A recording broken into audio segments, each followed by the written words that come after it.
Hey Squatties, Dr. Mike here. Recently, Kelly told you about his customer service experience with AtGames when he ran into issues with his Legends Ultimate Arcade. I'm an Arcade1up guy. I love their cabinets, and they fit my goal of building an old school arcade in my house perfectly. I did run into my first issue with them when I unpacked the sit-down Star Wars arcade unit, which, as you can see in this picture, looks awesome.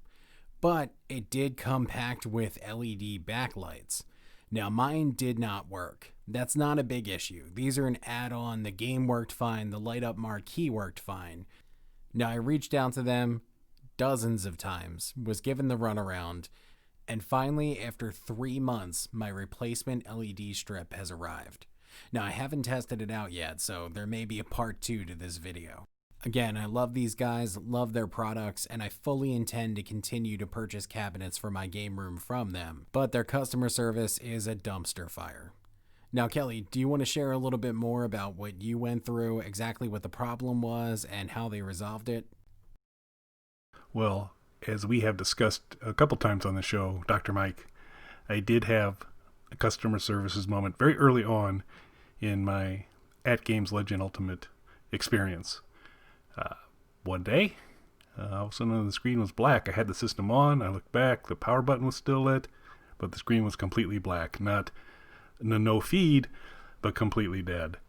So I went to the very helpful Facebook group. They gave me some suggestions about unplugging and reseating some cables. I did that. I was unsuccessful. And then I went into the AtGames support environment. And my experience was actually a lot better than yours in that over a 3-day period, they were very responsive. I kind of flagged what my issue was. They came back with the same feedback I got from the Facebook group. I said that didn't work. They suggested it was the scaler board. They needed some additional information from me about the cabinet and all that to confirm I was under the, as I mentioned before, I think incredibly short 30-day warranty, but I was fortunately still within it. So with kind of a 3-day exchange, I got the okay and the approval to say we're going to get you a new scaler board, but they're not in stock right now. We'll let you know. 1 week later, I get a notification that it is in the mail heading to me. I got it. I emailed them back right away and said, how difficult is this going to be for me to install? They responded very quickly with this PDF that I have up on the screen now. Pretty great step-by-step instructions, and it shows you everything I did. Had to take the back off.